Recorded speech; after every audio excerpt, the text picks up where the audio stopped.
Namaskar, Nilesh with another session of Shraddha and Pradnya. This would be number 36. All right.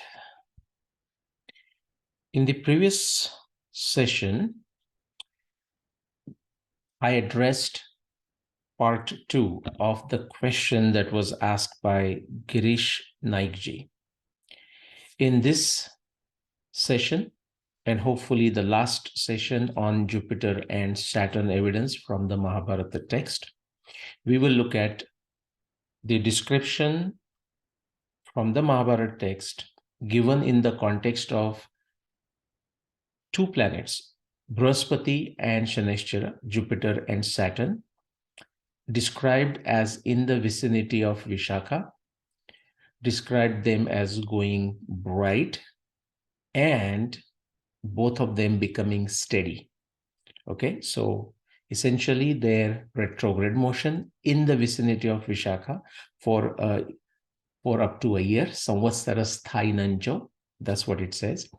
And in that verse, it also refers to Jupiter and Saturn and their brightness dimming the brightness of Saptarshis.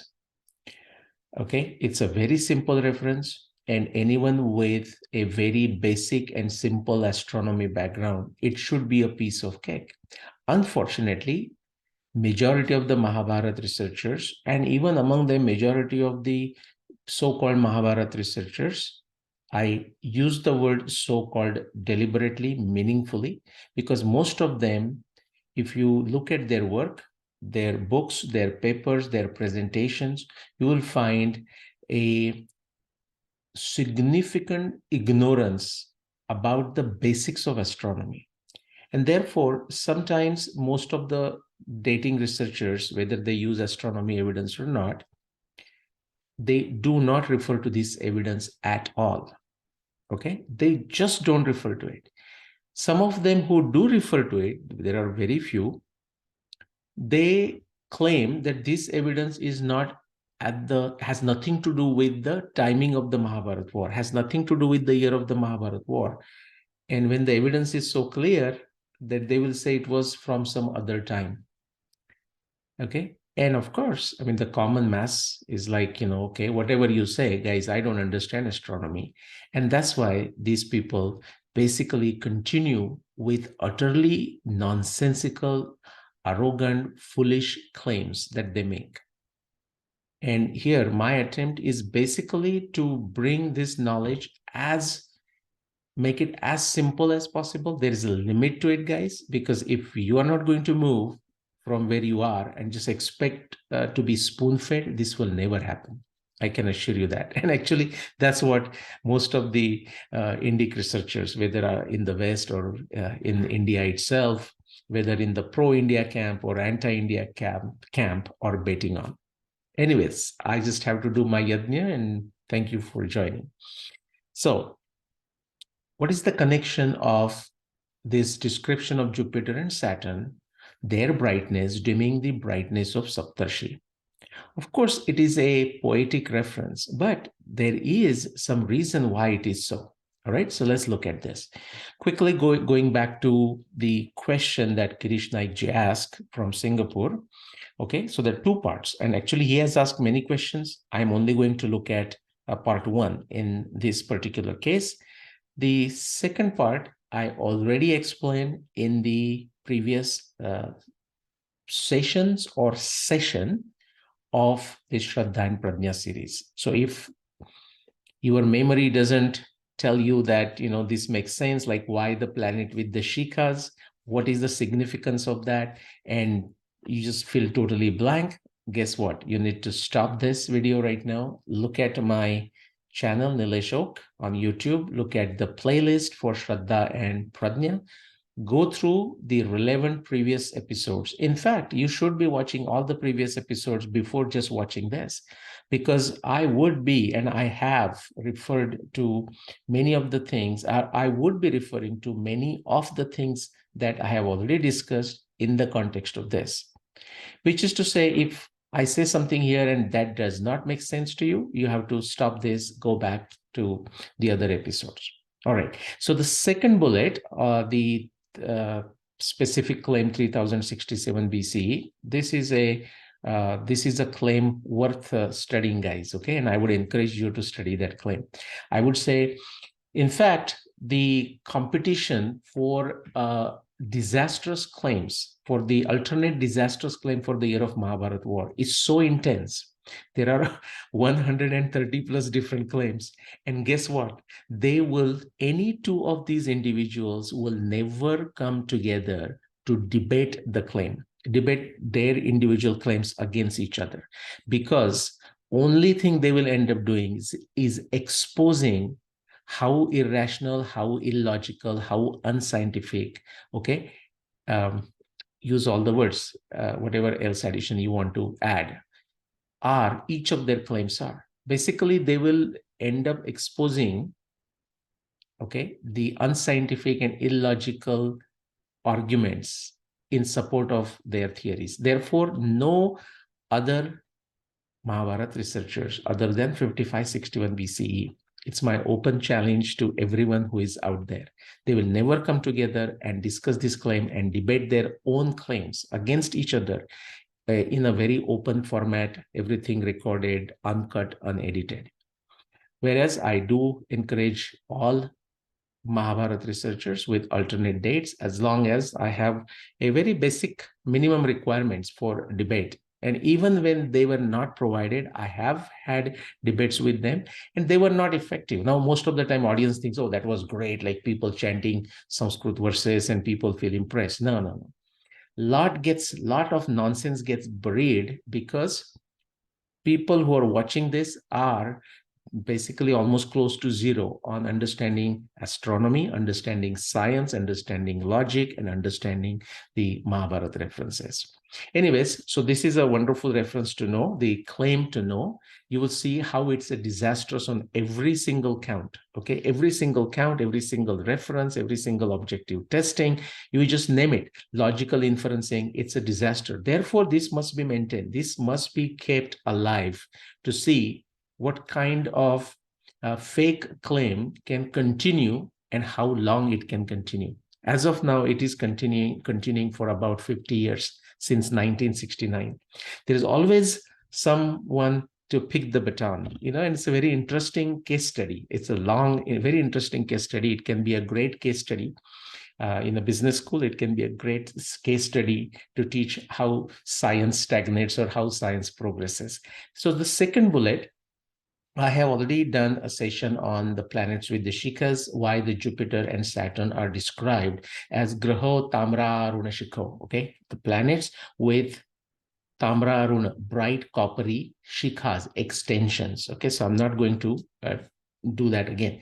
Now, the first portion, as I said, I will do it a separate episode. There is a reason for it, okay? Not many people simply know the relative positions of the nakshatras with respect to Saptarshi, which is a reference here. So therefore, I thought I'll do it. And that also does a very exhaustive explanation for every single nitty-gritty aspect of this particular dual reference of Brihaspati and Shanishchar, or Jupiter and Saturn in the vicinity of a Vishakha, they appearing bright, going retrograde, therefore they becoming steady for a year. Okay, all of that with these additional adjectives, such as dimming the light of Saptarshis, or these two planets with bright coppery extension shikhas. Okay, so let's go look at the first part. Girish Naikji says, you have explained the two planets, Jupiter and Saturn, drowning out the Saptarshis as being poetic in nature. Yes, that's exactly what I have explained. Can I clarify that you mean these planets were so bright, this was a poetic and figurative description? Yes, that's also correct. Now, when I say so bright, what does that mean?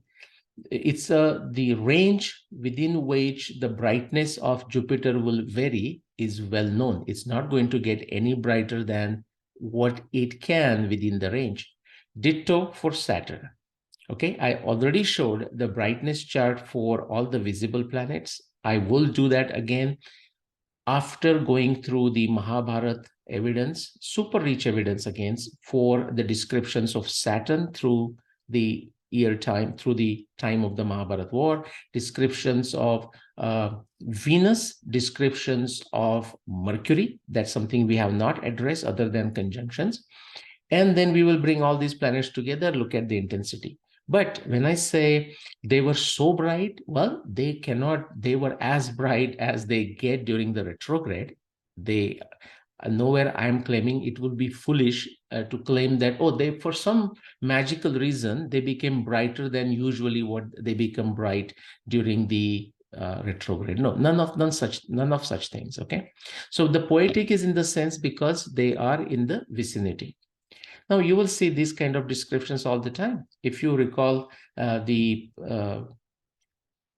you will recall that there are many such other similar descriptions. Okay, so the brightness was so much that something happened and so on. Okay, so let's get into this. And it's a figurative description. It's always going to be figurative descriptions. Okay, it's as simple as ABCs of astronomy. All you have to do is go to the Saptarshi Mandal, the 7 stars of the panhandle. All right, and look at the magnitude, brightness magnitude, okay, the intensity, whatever you want to call it, prakashaman, prakharata, whatever. Just note down the data points. The lower the number, and also it can be negative, by the way, but the lower the number, brighter it is. Okay, so just note down those points, and also note down the brightness of Jupiter and brightness of Saturn over a period of time, so you can see the variation. And just look at it. There is no some mathematical calculation saying, oh, the actual Jupiter brightness was such that it was higher than, brighter. By higher, I mean actually brighter. Because remember, the magnitude is such that higher the number, meaning it's a dimmer. Okay, so brighter, this Jupiter and Saturn, brighter than Saptarshis. Is that what I'm claiming? Yes, but I don't need to claim it. That's just a fact, guys. Okay. So there is, when I say figurative description, that description is given. And if somebody thinks there is a other explanation, then that person has to bring not only the explanation, but a background objectively testable. By objectively testable, it means it's repetitive, it's reproducible. It's not like some person can feel it in himself, and or somebody feels in his meditation and a mind, and no other person can feel the same thing. No, that's not objective. All right, let's get into that first bullet of the connection of Saptarshis with Jupiter and Saturn at the time of the Mahabharata war. Quickly, these are the references to Jupiter. All right, we have looked through each and every one of them. So broadly, like 4 references, we have looked through each one of them. If something you look at this and say, oh, I don't remember you explaining this, Nilesh, then guess what? Stop this video, go back to Shraddha and Prajna series. Definitely it has been explained. In fact, some of them could be explained because of the contextual nature of it multiple times. Okay. All right. Then let's look at the Saturn's list. Again, 1, 2, 3, 4, 5, 6. 6 of these references. Again, 4 there and 6 here. And one of them, if you notice, is overlapping here. Okay, this is what we are going to look at it again for this Saptarshanam Udaranam Samavachadhyavaya Prabham. So total of say 10 or 9, if you look at one overlapping references, that those have been explained for 5561 BC. I will never be tired of explaining that they can only be explained for 5561 BCE. No other Mahabharata researcher with no other date will able to explain any one single one of them. Now, this is a tall claim, guys. No other Mahabharata researcher for any other date will able to explain all 9 of them. But forget 9. They will not able to explain 8 or 7 or 6 or 5 or 4 or 3 or 2 or even 1. Now, isn't that a tall claim? And if there is a substance with other Mahabharata dating researchers, guys, it should be so easy to come here, show this list and say, hey, look, this is how this can be validated for whatever the year they are claiming. They will not do that. They are incapable of doing it because it's simply not the fact. It doesn't exist. It cannot be validated for any other year than 5561 BCE. So what are you going to see? You're going to see change of goalpost, going on a tangent, some distraction. Instead of referring to this evidence, some other evidence. That's what you're going to see. Okay, all right. We regrouped these in a different fashion. Again, go back like Jeshta Akramya Tishtati, Akramya Tishtati, Akramya Tishtati. We put it together. We looked at Pidyate, Pidyate, Pidyate, and tried to understand them together. Okay, we have done that. Now, so 9 references, guys. Okay, 9 references. And to the extent is Jupiter. In fact, this is so funny. I mean, funny, I mean, just this, I'm running out of adjectives. You will not see any Mahabharata or any other Mahabharata researchers honestly, with integrity, in genuineness, discussing the Jupiter evidence. So there are 4 of these. Okay. Now, one of these, for example, the Shamograha. Okay, this still needs to be discussed, because if they don't think Shamograha is a Jupiter, then they have to explain what is that Shamograha as their interpretation and how that matches that particular planet going retrograde near Jeshta. Akramya Tishtati Prajwalita Saduma Sahapavaka. But the other 3 references, the Jupiter reference is very clear. Brahaspati, Brahaspati, Brahaspati. And they have to explain those. Not even a single Mahabharata researcher, any other Mahabharata researcher with a claim for the year of Mahabharata war will dare open his or her mouth to describe these 3 references together for the claimed year of the Mahabharata war by them. How pathetic is this situation? Okay, let's go to the reference. So out of this, the common verse that we have that connects the Brahaspati and Shanishchara, and we have discussed this now many times. So why are we discussing this again? Okay, we have discussed the bottom portion, Samvastara Sthainancho Graho Prajulito Vubho Vishakhayo Samipasto Brahaspati Shanishchara. In the other episode, we have also discussed Graho Tamra Runashikho Prajvalanta Vivastito, the bright coppery extensions of Jupiter and Saturn, namely their moons. Okay, and that gets us into the telescopic abilities 7,500 years ago and so on. And that's been thoroughly discussed in other episodes of Shraddha and Prajna. Today, we are going to look at Saptarshinam Udaranam Samavachadya Vaiprabham. Okay, so these 2 planets, these 2 graha with bright coppery extensions, okay, which Prajwalinta Vivastito, which have become stationary, and they are there for a year-long period in the vicinity of a Vishakha. Guess what? They are also dimming the lights of Saptarshi. Now, if you look at the brightness of Jupiter and Saturn when they go retrograde, they are brighter than Saptarshis. Now remember, when you look at the magnitude, don't make a mistake. The lower the number of magnitude and the brightness magnitude, which means the celestial body is brighter. That's what you will see. The brightness, the magnitude for Jupiter and Saturn, the number would be lower, which means they are brighter. Okay, and you can just do that comparison with the brightness of Saptarshis, which is not going to change a lot. It does change, but it's not going to change a lot. So factually, just purely based on the brightness, the statement is factually correct. It validates this second line. It corroborates this second line. But are we saying wherever the Jupiter was, wherever the Saturn was, and they were somehow, just poetically, we have to imagine they dimming the brightness of Saptarshi? Well, guess what? Vyasadeva could have said that in principle. He could say it. He can say it if he wants to in a poetic way. Valmiki can also say it. But in this case, I'm going to show you a closer connection. Someone with a very basic idea of astronomy, nakshatra system, visual astronomy, just knows it. How simple is that? If you know Vishakha, nakshatra Vishakha, and somebody says these planets are near nakshatra Vishakha and they're dimming the brightness of Saptarshis, someone with a very basic knowledge of astronomy will say, yeah, I can see exactly why somebody will make that poetic comparison. But unfortunately, we are so removed from our basics, astronomy, the Indian astronomy, the Panchang, that people are just clueless, Okay, people are so busy on a smartphone. But even before smartphone came, actually the knowledge was lost for a very long time. In fact, if you look at the experience of Europeans when they came to India, and many times they met with the astrologers, okay? And that is very true. I will tell you with even my wife Ashwini, who is a professional astrologer, of course, because we conduct a lot of discussions, she is now getting very good at, I wouldn't say good at, but she's familiar with the visual astronomy.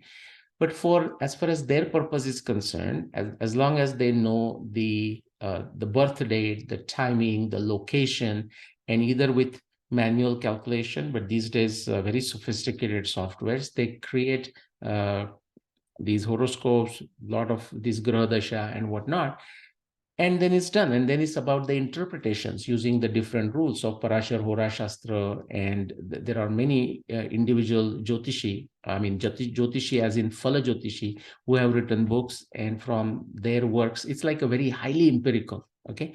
We don't exactly understand why that prediction works, but the predictions work. Directionally, they work.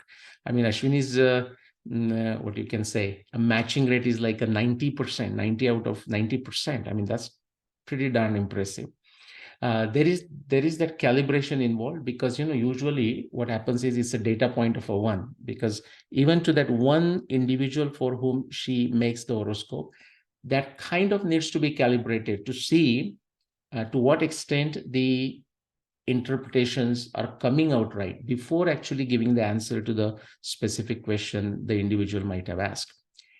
The reason I'm mentioning this is when the Europeans came to India, say last 300 years, and when they were talking to Indian Jyotishi, Europeans quickly realized that most of the people they met, in Indians that they met who could talk about this, they were not astronomers, but they were mostly astrologers. What does that mean?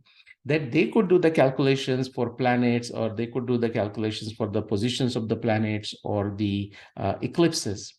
What they could not do is show that particular nakshatra. Majority of the cases, there definitely were some exceptions. Majority of the cases, they could not show that nakshatra that they're referring on the paper or in the calculation or in the horoscope up in the sky. They just didn't know which nakshatra or nakshatra yogatara was referring to the nakshatra Vishakha and so on. So my point is, it's not just limited to our last 50, 60, 70 years. The issue has been real for even last 400, 500 years. That's what we at least know from documented history. Before that, say, if you go beyond 500 years, what was the situation? I truly don't know. We do know that we had many great astronomers.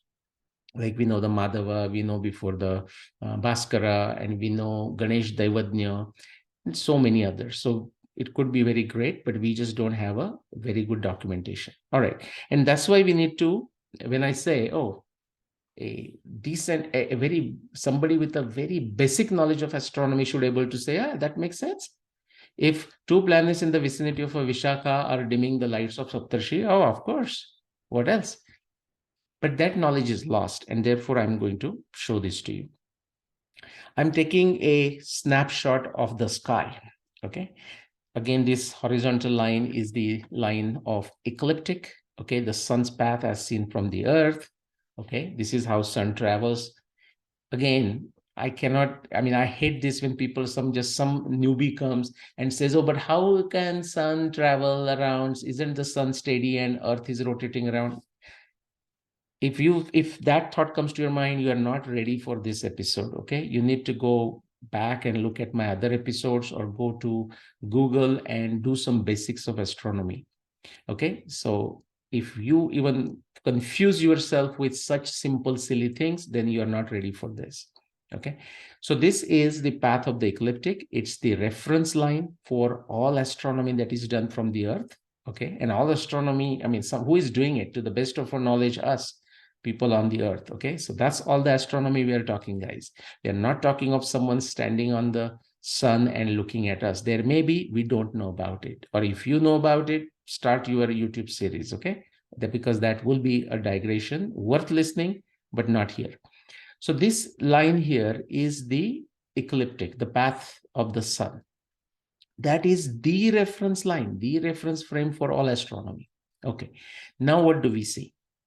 Against that, we note down the 27 nakshatra, the whole 360 degrees divided into 27 parts, okay, or 360 degrees, or 12 zodiac. We are going to come back to nakshatra. So 27 nakshatra. Now, 27 nakshatra has the exact same size, like 13 degrees and some odd number. But the way easily when I go outside and look at the sky, I'm not taking the measurement and looking at, oh, where is that 13-degree begins and where that 13-degree ends. I will do that in the mathematics. That's how the Panchanga calculators will do it, and for astronomy purposes. But when I'm doing the visual astronomy, all I look at is the yogatara of each nakshatra. Okay, so for example, this area, this is the Yogatara, or this area here is the Yogatara of Hasta Nakshatra. This one here is a Yogatara of a Uttara Falguni. This here is the Yogatara of a Chitra Nakshatra like Spika. This here is the Yogatara of Swati. This is the Yogatara of Vishakha. And if you notice, I have marked two stars as Vishakha and Vishakha 2. I'll not go into the details why I do that. If you don't know, I don't think you're ready for it. And if you do know, then I don't need to explain it. Then you will look at the Yogatara here for Anuradha, Yogatara for Jeshta, Yogatara for Mula, and so on. And there is a reason I'm going through these otherwise boring, irritating, and painful descriptions, because there is a reason for it. Remember our description: Samvatstarasthainancho graho prajulito ubho vishakhayo samipasto brospati shaneshcharo. Okay, so what happens? That's my Vishakha right there in the middle. Now, it so happens, kind of a good metaphor, okay, poetic metaphor, and it could be very much in the minds of Vasudev, but he has not described using zodiac, so we don't know that. But this Vishakha region is the Libra, or the Tula, the balance. So just imagine that Vasudev could be a coincidental, or maybe he had this Libra Tula in the back of his mind, that's kind of a balancing, balancing the Saturn on one side and Jupiter on the other side, and they're going up and down. Okay, what a beautiful poetic analogy that is. Just like imagine you going to a grocer, to Bania, to Wani, whatever you want to call it, okay? And when he's putting a weight on one side and putting the potatoes or whatever he's weighing on the other side, vegetables, guess what? They go up and down, right? That's exactly how the motion is seen for a year, because Saturn and Jupiter are not steady in one place, right? Jupiter is going to move a lot more in comparison to Saturn because the variation in their orbital periods. So that's all is happening. But this is the scene exactly 1 year before the first day of the Mahabharata war, October 1655, 62 BCE. Okay, we are going in the further past. And what was the scene like? Vishakha at the center, that doesn't move, the star doesn't move. And where was Saturn? Saturn was between Uttara Yogatara of Uthasta and Uttara Falguni. Where was Jupiter? Jupiter was near Nakshatra Mula, or you can say bit further to Mula, so between Mula and Purvashada. Okay, this is the position of Jupiter. So on this day, now remember, Vyasa is describing this observation observed over a period of 1 year. And within that time, Saturn is going to go back and forth. Jupiter is going to go back and forth.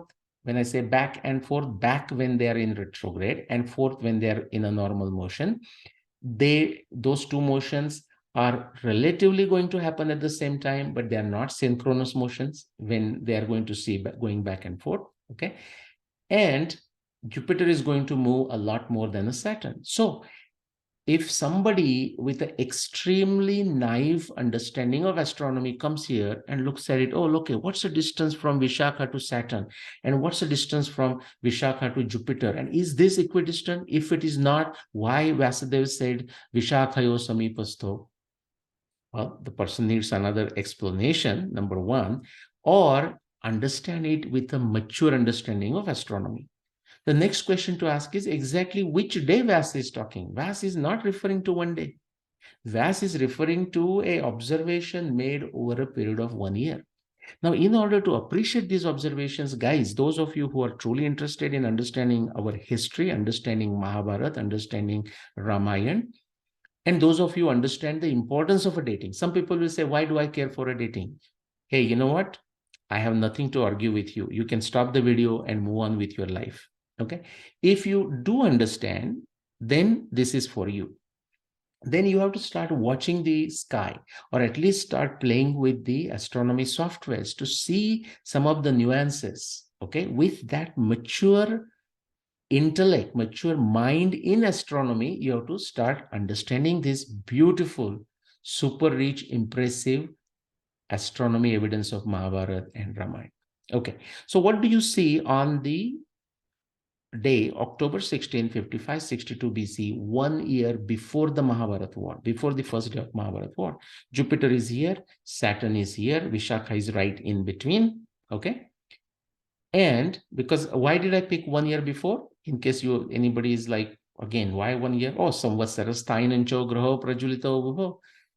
Vyasa is describing the observation for 1 year. So from the first day of the Mahabharata war, I went 1 year before. Okay, I could have gone 5 weeks, and actually I want you to do it 5 months and so on. Do it, and you will see how these planets are moving. Now, if you just look at this point, what do you see? Look at the position of Saturn and position of Vishakha. Between Vishakha and Saturn, which is between Hasta and Uttara Falguni, you have got 3 Yogataras, Swati, Chitra, and Hasta. Let's do it on the other side. You have got, meaning we have got at that time, 3 Yogataras between Vishakha Yogatara and Jupiter, Anuradha, Jeshta, and Mula. This is the kind of practical, objective, pragmatic, visual, common sense observation that is being made. A visual astronomer has made this observation. It's not made by naive astronomer, somebody who lacks scientific acumen, who lacks logical reasoning. It's not made by that person. Okay, we are trying to understand the mind of a vessel. Okay, so if we don't up our game in trying to understand first astronomy, but also scientific acumen, logical reasoning, we are going to be very unfair to Vasudev. No, not that Vasudev would care about it. We are going to basically not benefit from his wisdom if we do that. This is a good picture to remember, guys. Okay, why the reference is given as samvastara sthainancho graho prajwalito ubho, both of them were bright. Okay, Vishakhayo samipasto brospati shanashcharo. Why they are both described in the vicinity of a Vishakha? Well, and I have said that in my other lectures, even during the debates, because they are equidistant in a nakshatra space, or you can say equidistant in nakshatra yogatara. 3 on one side, 3 on the other side. Now, is this picture going to stay the same? Of course not. By the time we come to the actual time of the Mahabharata war, we want this Jupiter, which is near Mula, to go to Shravana. Because we have the other reference, Maga Swangarako Vakra Shravani Cha Bruhaspati. Okay, this Saturn here, it is described in the vicinity of Uttara Falguni, Bhagam Nakshatra Akramya Surya Putrena Pidate. But by the time of the Mahabharata war, or sometime at the time of Mahabharata war, plus minus 1 year, we also want this the planet Saturn to get close to Chitra. Okay, Shveto Grastata Chitra Samati Kramya Tishtati. Okay, now this Jupiter right now where I'm showing under Mula, we also want to see this even come closer to Jeshta. Shamo Graha Prajvalita Saduma Sa Pavaka Aindra Tejasvi Nakshatram Jeshta Akramya Tishtati. And also Magaswangara Kovakra Shravanicha Bruhaspati. That Bruhaspati going in the region of Shravan. Okay, so of course it's going to, these motions are going to change, but I'm just showing you one fixed reference. 1 year, exactly 1 year before the Mahabharata war. Why exactly 1 year? Samvatsara sthainancho. Guys, see, every word has a meaning. In fact, when I started, and I must have said this many times, I used to say, well, come on, every word doesn't need to be taken literally or should not be made. I mean, there is no need to make an attempt to understand it. And my co-researcher Rupa Bhattiji would always say, no, don't take it lightly. It can be used in a general poetic sense, but before you even go to poetic sense, go look at why Vasudeva is saying what he is saying. It is that precise and that accurate. Okay, now let's go forward. Now notice the nakshatra Swati here. Okay, very important, guys, especially if you are new to astronomy.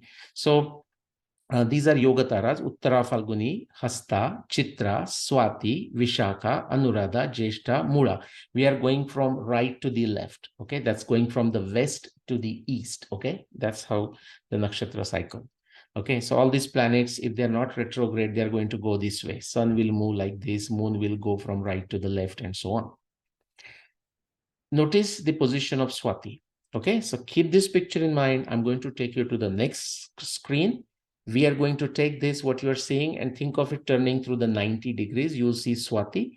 And we are going to look at the area to the north of Swati. You will see Nakshatra Swati, the Swati Nakshatra star, and also the area of the North Pole. Pay attention.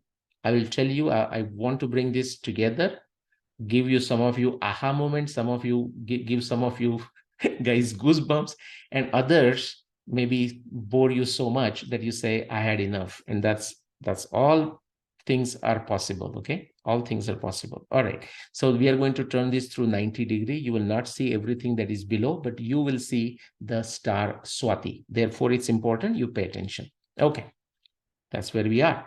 So this is Nakshatra Swati Yogatara, and all that we saw was here.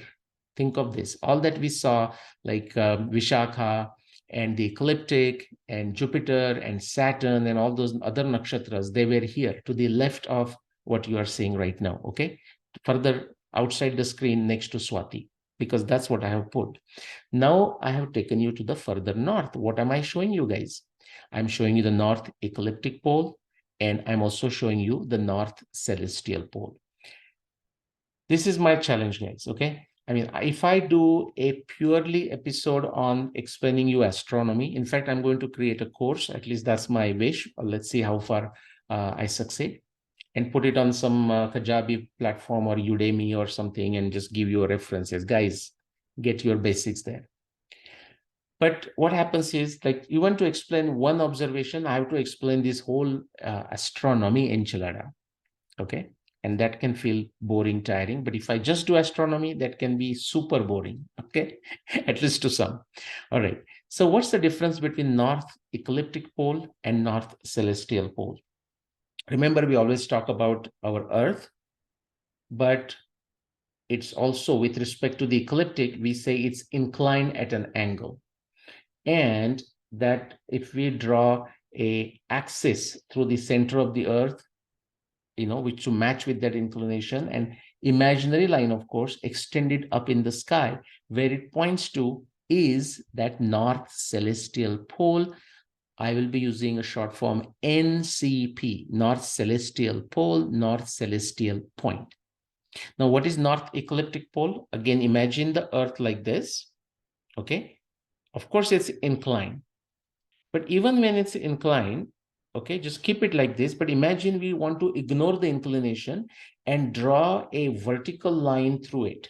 Okay, vertical line through the center of the Earth. And that will go straight up. And where it points up in the sky, we would call that North Ecliptic Pole, which is to say we are doing a line, okay, just going straight through the ecliptic, or just straight through the Earth's, like holding the Earth like a spear and through the center of it and going up.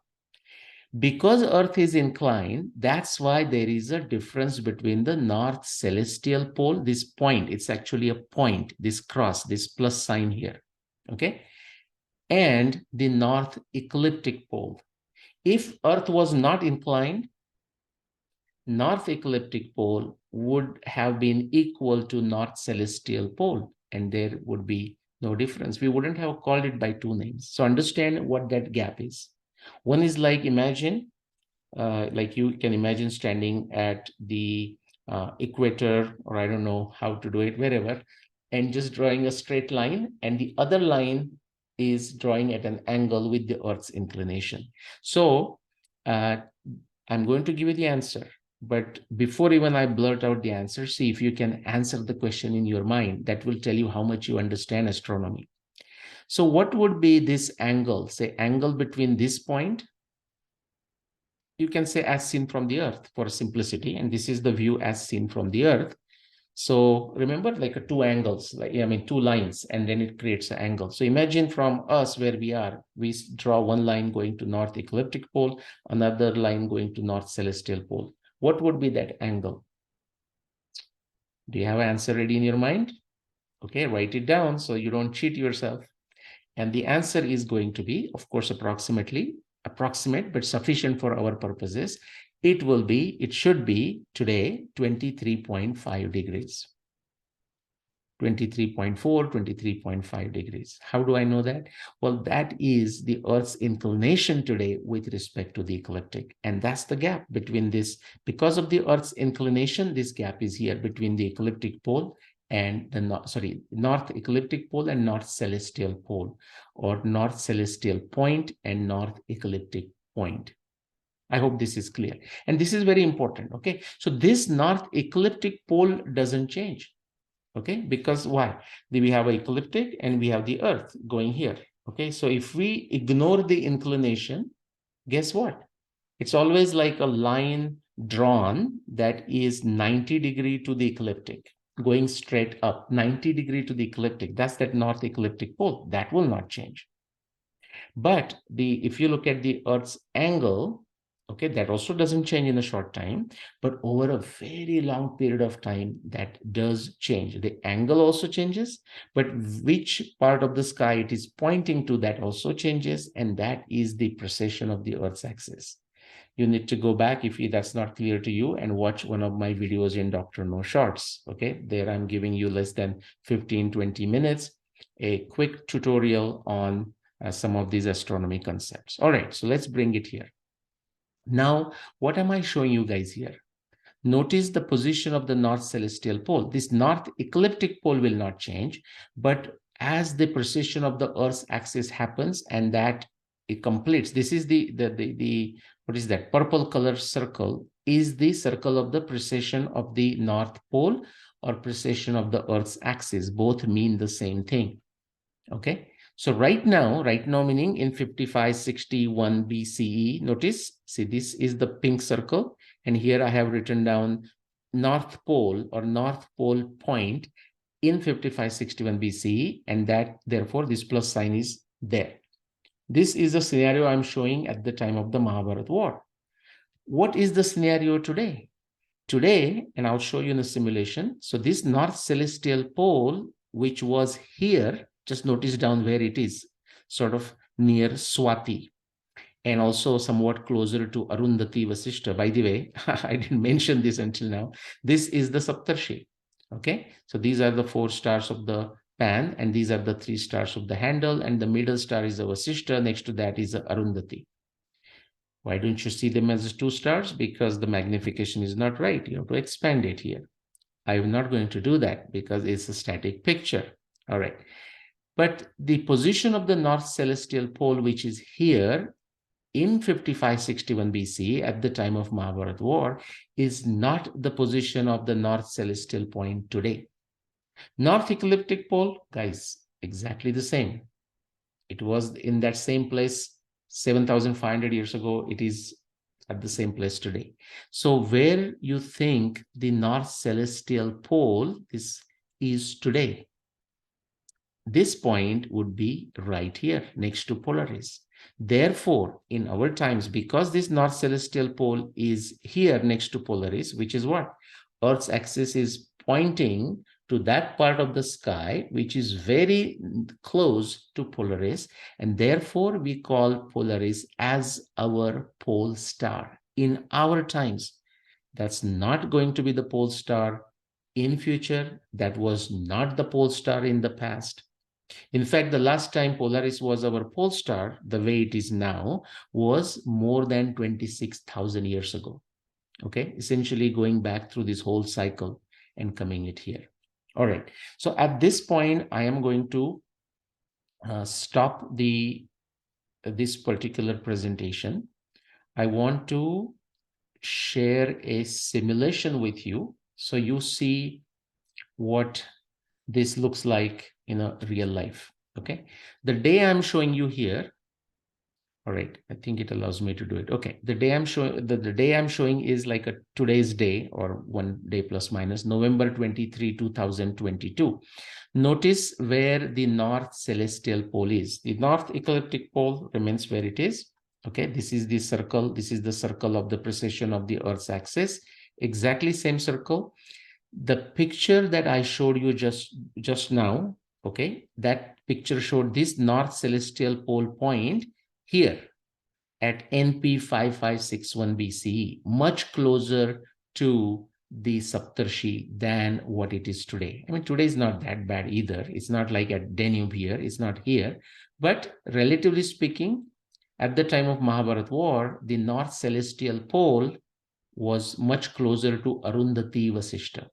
Keep that in mind. Okay, I'm not just giving you random information. This all is required to understand the astronomy observations from the Mahabharata text. Okay, but today it is at Polaris. Let me actually take you back to this. So let me take like let me take like a 2 years. Okay, step change. I'm going to go backwards, guys. Okay, so we are going to sit in a time machine and go back in the past. Notice what will happen. Few things will move, but this north celestial pole, okay, is going to come here, and we will stop when it comes to this NP 5561 BCE, which is to say we are going to go back 7,583 years. Let's do that. Okay, so back.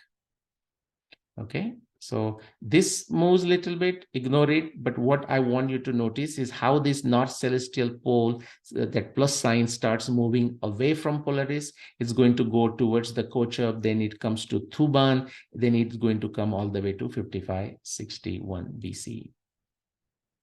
Okay, and let me, yeah.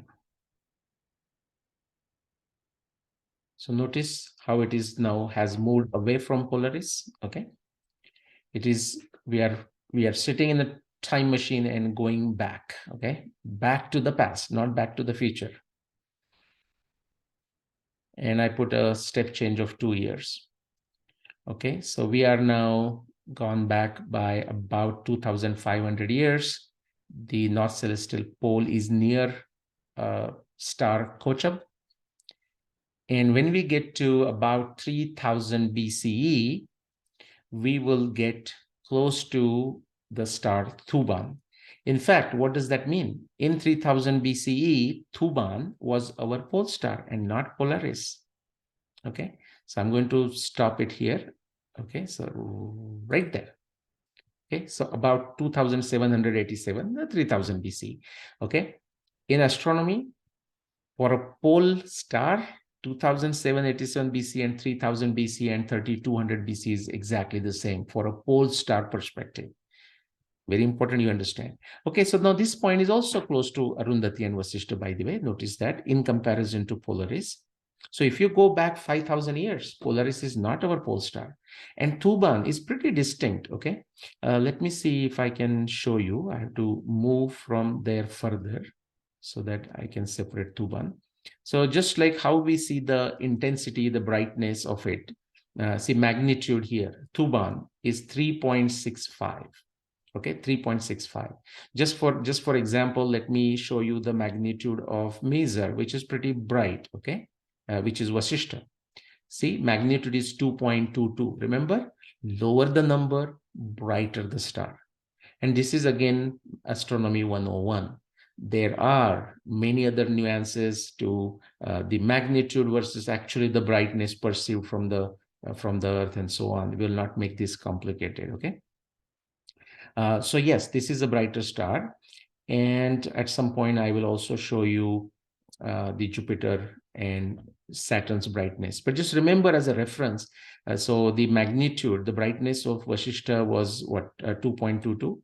This is 1.86, okay? This is Alkade or Atri. This one is Alioth is 1.75, even brighter. Okay, this one 3.29. This one is 2.43 and 2.34 and 1.82. So about like a 1.82 from there, to like a 3 point something. All right. And yeah, since I'm here, why not? And if you are bored anyways, so it doesn't make much difference. Just want to show you that Alcor, Arundhati, is not easy to see, especially if your eyesight is not very sharp. If it's not 20/20, you might find somewhat hard to see it. Also, the light pollution in the city can make it worse. But if you are outside in the dark skies, it's very easy to see. But just look at the magnitude. It's going to be a high number, okay? It's not going to be 1, 2, or even 3. It's like 4, okay? So the Alcor magnitude is 4. And it's still kind of hard to see it, okay? Because of our skies being now polluted, the dust pollution, but also the light pollution. All right, so let me bring this back here. So just keep those numbers in your mind, like a 2 and 3 is kind of the brightness of Saptarshis when we come to this comparison. Let's go back, okay, until we reach 5561. What I'm showing you guys is the precession of the Earth's axis. Okay, of course, only we are going backward in time. Okay, that's not how it actually works. It works the other way. So there you go. Some of you who have read my book, you would know the great significance of 4508. I will not discuss that today. And we will stop this when we get to this 5561 BCE. Okay, it's not exact year approximately. So what I'm going to do is I'm going to go there and change the time to that 5562 BCE. And I will do exactly the day, the data, the way I showed you the data. Okay, so that was 16th of October, 5562 BCE, 1 year before the Mahabharata war. Okay, so our North Pole is here. The way I showed it to you in a static picture is that's how it is. And now let's see if we can start making sense of this. Okay, there you go. Okay, so look at this. This is Saptarshi. Now, the north celestial pole could be at any point, depending on what time we are looking at in a 26,000-year cycle, could be anywhere here. It so happens that at the time of Mahabharata war, now please understand the causality, y is a function of x or x is a function of y. It's not that because the North Pole was closer to Swati, therefore they said, let's go to the Mahabharata war. No, that's not the point. At the time of Mahabharata war, it so happens that the point of North Celestial Pole is kind of very close to Saptarshi. It's also very close to Nakshatra Swati. Do you see that? Okay, because if it was here, we wouldn't have said it's close to Swati. Or if it is at Polaris, we wouldn't necessarily say close to Swati. Or if it is at Danube, we wouldn't necessarily say close to Swati. In general sense, it's always close to Swati. I mean, anywhere the point is here, yeah, you can say, hey, from ecliptic going towards the North Pole, you can go via Swati, take that route. We can say that. But at the time of Mahabharata war, 5561 BCE, the point of North Celestial Pole is right close to Saptarshi. It's also right close to Swati. And especially seen now for our specific reference, look, with respect to Swati, where is the position of Vishakha? It's the next nakshatra. Where is Saturn? From Swati, Chitra, Hasta, you go in the one direction, west direction, to between Uttara, Falguni and Hasta. That's where the Saturn is. Where is Jupiter? You go on the other side of Vishakha, okay? Anuradha, Jeshta, Mula, and Jupiter is there. Now, Vasudev is saying making this poetic description that the brightness of Jupiter and brightness of Saturn, when they were in this area, vicinity of a Vishakha for a year, that was dimming the brightness of Saptarshis. Again, it is a poetic description. But because people just don't know the basics of it, I'm going to just show you. This may or may not be in retrograde, but just to note down the brightness of Saturn, 1.1. Do you notice? It is a smaller number, and I don't know if it's in retrograde, but it is a smaller number than any of the stars of Saptarshi. Okay. What about Jupiter? It's going to be even brighter than that. It's minus 1.8. Now keep that in mind. Minus 1.8 means brighter. Lower the number, whether positive or negative, but lower the number, negative is even lower than the positive number, it's brighter. Okay, I can do just to make that point clear. Sun is the brightest object. Everyone knows that sun is like here next to it. Okay, look at the brightness of the sun. Right? You don't say, well, okay, do you think I will able to see the sun in the sky if there are no clouds? Yeah. Okay, minus 26.8. You should not even look at the sun directly. It's not good for your eyes. It's that bright, minus 26.8. Just so that you understand, the lower the number, brighter it is. Okay, all right. So yes, so Jupiter and Saturn, they're always going to be brighter than Saptarshi. Okay, so that is factually correct. But of course, they dimming the lights of Saptarshis is what? Is a poetic description, of course. I mean, Saptarshis have suddenly not for Mahabharata time somehow come closer to here Vishakha Nakshatra. These kind of things, guys, don't happen. Okay. Again, start reading Mahabharata, guys. Start reading Ramayana. You're going to see the metaphors, the whole the magnificent magical astronomy, Indian astronomy is described through our epics in the form of metaphors.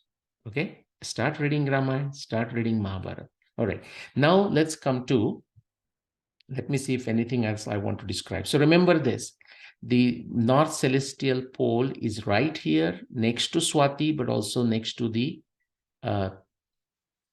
Saptarshis, and also within that closer to Arundhati and Vasishta, the way their positioning is right here. Okay, Swati, then Vishakha is the next nakshatra to it, and Saturn and Jupiter are in the vicinity of a nakshatra, in a nakshatra space. We are looking at this for 1 year before the war. One thing I can do, okay, this is a bonus material, guys. Okay, so I'm going to lock the position of the Yogatara of Vishakha, and now I need to do at least a day change. Okay, so it's kind of going to go back and forth. You have to ignore the noise and just focus on Saturn and just focus on Jupiter. This Vishakha will not go anywhere because I have locked it. Okay, and notice what happens. The Saturn is going to move within the range, and Jupiter is going to move the range within the range too. It's going to actually come here. See, this is a Shravana nakshatra. Okay, by the first day of the war, or within that time frame of 5561 BCE plus minus 1 year, Jupiter has to come to Shravan. And notice where it is right now. Okay, it is to this Jupiter is to the north of the ecliptic.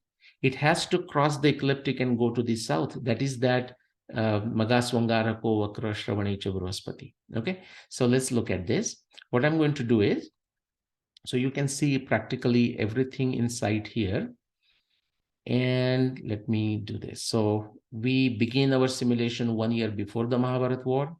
Okay, and that's what you'll see. Look, this Jupiter has gone further to Uttara Ashada. Okay, this Saturn is going towards Uttara Falguni possibly. Okay, in retrograde. Yeah, that's what it is. Okay, again, so Saturn here, Jupiter here. Okay, we keep on going. So Saturn is now approaching Chitra, if you notice here, and Jupiter is now almost in the area of Shravan. What is the time? October 6, 5561. Okay, I'll go at a step change of 1 day to the first day of the Mahabharata war, that is October 16. Okay, it is a day of Amavasya, and you should wonder, oh, where is the moon? How come I don't see the moon? Okay, we can do that. Deliberately, what I did is I removed the moon. See, moon is right here. Okay, you can see this. Let me remove that. Moon is right here next to the sun because it is a day of Amavasya. The reason I removed the moon is because it will cause so much distraction when I do the simulation. You will not know what's happening. So again, I'm going to remove the moon. So before I take you back to the presentation, I want you to notice these things again. This is, of course, on the first day of the Mahabharata war. Jupiter is near Shravan, as it should be. Okay, Saturn is near Chitra. Okay, so remember this, Magaswangara ko Vakra Shravanicha Bruhaspati, and over the next few months, Jupiter will cross the ecliptic. Saturn, it has come here near Chitra. Shveto Grastatha Chitra Samati Kramya Tishtati. Okay, and so on. Now I'm going to stop this simulation. and take you back to presentation and share with you the references from, the references from Mahabharata. Okay, so here is where we had stopped. Okay, so think of this. This is where the North Celestial Pole is. Here is the nakshatra Swati Yogatara. And of course, what you would have seen here on the first day of the war is Jupiter is near Shravan, somewhere here. And Saturn is near nakshatra Chitra, right here. Okay, Arundhati Vasishta are here. North Celestial Point is here, very close to Swati. And let's go to the next page. The same picture, I have got it here. So why am I doing this, guys? Now we will start understanding how precise, how accurate Mahabharata descriptions are. So nothing is careless, nothing is casual. Okay?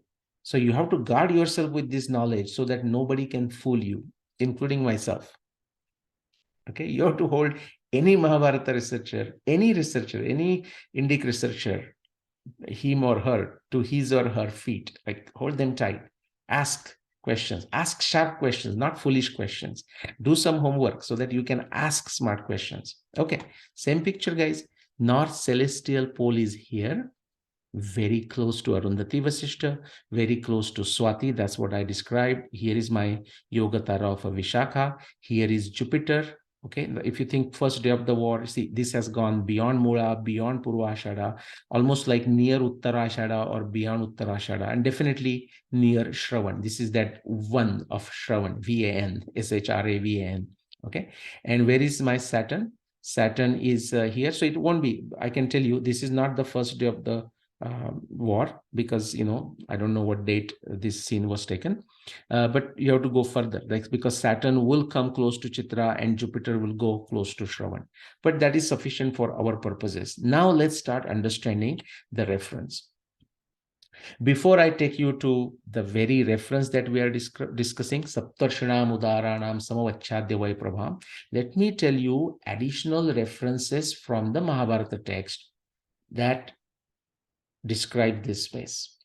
This is that revolutionary observation from the second Adhyaya of Bhishma Parva that changed the whole entire course history dating of the Mahabharata.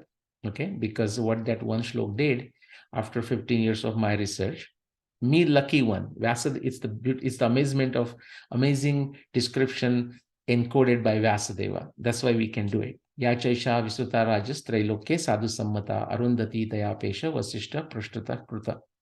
If you have to listen to all this boring stuff, guys, you can blame it on that particular shlok, which I ran into in early 90s in the text of Mahabharata in a Canadian University library. And that's why you have to listen to my boring talk now. Okay, so that changed it. See, this one is only possible, okay, before 4636 BC or before 4508 BC, and only possible after 11,091 BC and or 10,248 BC. Only during this time, this observation, the way Vyasadeva has described it, is valid, is true, factually correct. Anytime after, say, 4500 BC, which is to say last 6,500 years, nobody can show this description to be factually true, correct, visually true in the sky in the last 6,500 years. Therefore, any date, anybody claiming any date in the last 6,500 years for the year of Mahabharata war will be has already been instantaneously falsified by this one verse. What is it saying? We're not going to that because I possibly will do 10 episodes on this one verse, okay? Be ready to be bored, guys, okay? Ya Chaisha Visuta Rajas Trailokya Sadhu Sammata Arundhati Tayapesha Vasishta Prashtata Kruta. The important points for today is Arundhati and Vasishta. Let me see if I have highlighted. Yes, Arundhati there. Where is it? It's right here. Okay. Vasishta just next to it. In fact, all you are seeing really is a Vasishta unless I magnify. And I showed that to you, Arundhati and Vasishta both. Okay. Now something more. Before even we get to our today's verse, there are additional descriptions. This is the panhandle. This is the Saptarshis. There are additional descriptions of the astronomy space given in the Mahabharata. Now, this is just the ABCs of Indian astronomy, but Vyasadeva, in his infinite mercy, I'm going to say, have cared to note down these references, possibly for us, okay? The brains and mind of Kali Yuga, the Kali Yuga that began on the last day of the Mahabharata war, 2nd November 5561 BCE. Okay, please read the Yuganta, the book Yuganta by Jivan Rao to see why that is so.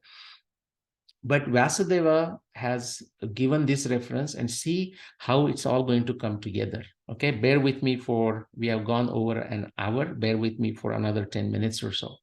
If you need to watch this in breaking it, fine. You decide how you do it. Okay. What does that reference say? Atrate Rushya Sapta Devi cha Arundhati Tatha. Here, Atra. Now, here are, this is like a description of the celestial map. Okay, described in the Udyog Parva in some context, through Upakhyan possibly. Okay, Atrate Rushya Sapta, and here now you see, or something of that effect, Saptarshi, Rushya Sapta, Saptarushya, Saptarshi.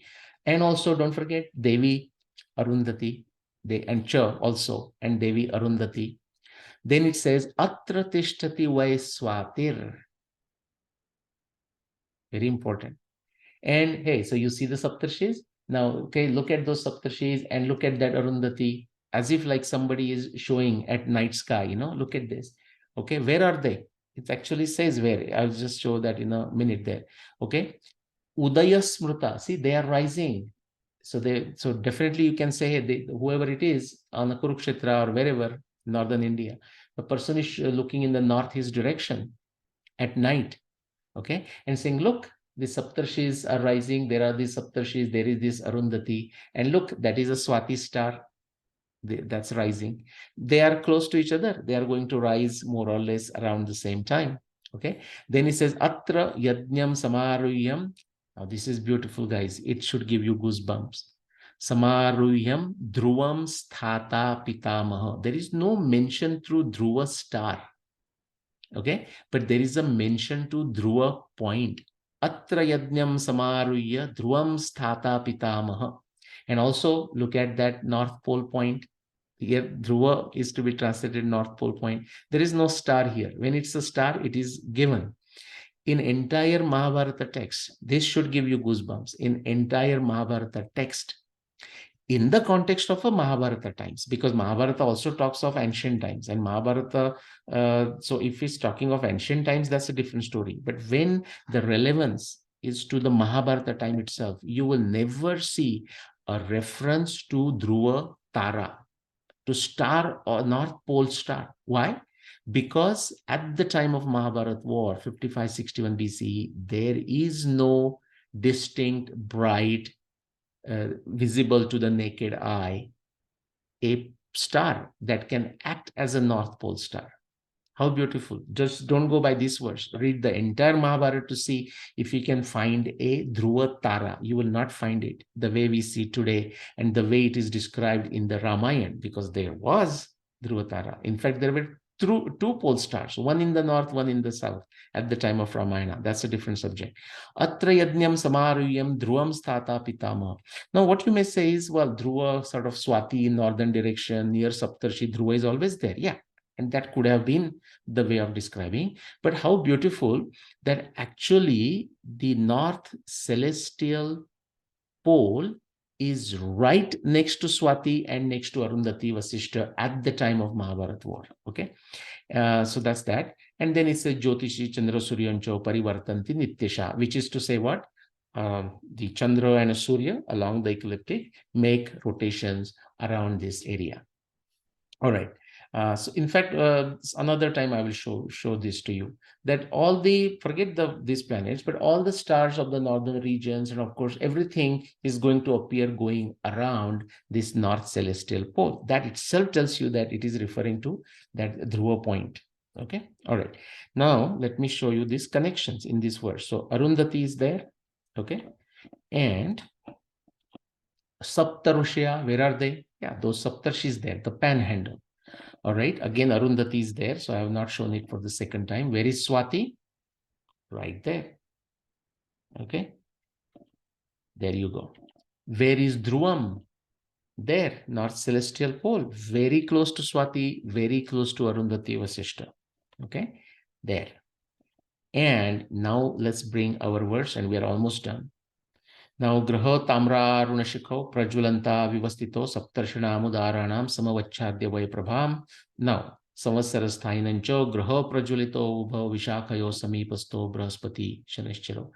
Now you understand why it is making even the poetic analogy that the Jupiter and Saturn brightness is dimming the brightness of Saptarshis. Because if you understand this astronomy map, then you know that they are together, they are close by, they are in the vicinity and in the sky when you are looking at it. Okay, so that Saptarshanams are there. Vishakhayo in the vicinity of a Vishakha, that is right here next to Swati. Okay, that's Vishakha. Brospati Shanaischaro. Hey, here is a Brospati. Here is a Shanaischaro. You follow, guys? See how beautifully it comes together. We are not done yet. Few more things. Tamra Arunashikho.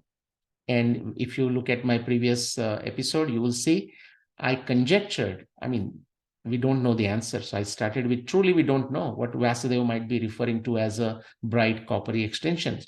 Could those be the rings that Jupiter has, but now also Saturn has? Now, what is the problem with that? Saturn rings you can kind of do with some reasonable binoculars and so on, a steady binocular. But Jupiter rings are, you know, you really need a extremely high telescopic ability. I have made a case that Mahabharata, Indian astronomers, likes of Vyasadeva, had very superior, extremely sophisticated telescopic ability. With my other episodes on the comet Andhaka, okay, and its position in the sky as described in the Mahabharata text. So please go back and listen to those again if this doesn't make sense to you. But you cannot just make multiple proposals. No, that is not accepted to Nyaya Darshana. You can suggest, you can discuss multiple possibilities, but then you have to give your verdict. Hey, which one you are going ahead with, okay? So I am saying my conjecture and therefore my assertion now is that when Vyasadeva is referring to Tamra Runashikho, bright coppery extensions, he is referring to the moons of the Jupiter and also not the rings, but the moons of Saturn. And I have covered this in another episode, so I'll not repeat here. Okay, and that's it, guys. So just a last picture here. Everything in this verse is explained by itself, but with the addition of additional references from the Mahabharata text itself. For example, this verse from Udyog Parva, how beautifully it connects everything. Then you can start seeing there's a reference. You know, Saptarshis are not some randomly somewhere. They are in the context of a Swati. Dhruva, North Celestial Pole Point, is close to Saptarshi. Now, you can always say it's close to Saptarshi, okay? I'm not saying there's a problem with it. You can always say Swati is near the Dhruva Tara or near the Dhruva, always, because Swati is in the north. That is given, okay? But any other references, the context of a Vishakha, the context of Jupiter, context of Saturn, everything can be beautifully explained. Okay, quick summary. So Mahabharata text describes Jupiter and Saturn in the vicinity of Nakshatra Vishakha and their retrograde motions over a period of 1 year. Jupiter and Saturn are described as a graha with bright coppery extensions, their moons, and that is a separate episode I have done, and as dimming the brightness of Saptarshis. The reason Saptarshis are mentioned because Nakshatra Vishakha, along with Jupiter, which is near Jyeshtha, and of course goes all the way to Shravan, and Saturn, which is at Uttara Falguni, and by the time the year of Mahabharata war, I mean the day of Mahabharata war, it comes near Chitra. So Uttara Falguni, Hasta, Chitra are indeed in the celestial space, celestial area of Saptarshis and Dhruva. Dhruva not as in Dhruva Tara, but as a north celestial point, north celestial pole, and near Nakshatra Swati. And these descriptions are there in the Mahabharata, guys. 5561 BCE provides impressive corroboration for this description, but this is very important. But even more important is that 5561 BCE is the only year that provides not only impressive corroboration, okay, this cannot be provided by any other Mahabharata researcher, Mahabharata dating researcher for any other day. So the emphasis is not on the dating researcher, but emphasis is that it cannot be shown for any other year of the any other year claimed for as the year of Mahabharata war. But it doesn't happen in a vacuum. Somebody is claiming it, and therefore I'm saying Mahabharata dating researchers. All right, that was a long session. And I know you get bored watching this. Just imagine how tired I get talking about this. All right, I'll see you another time in another session of Shraddha and Pradnya. Namaskar.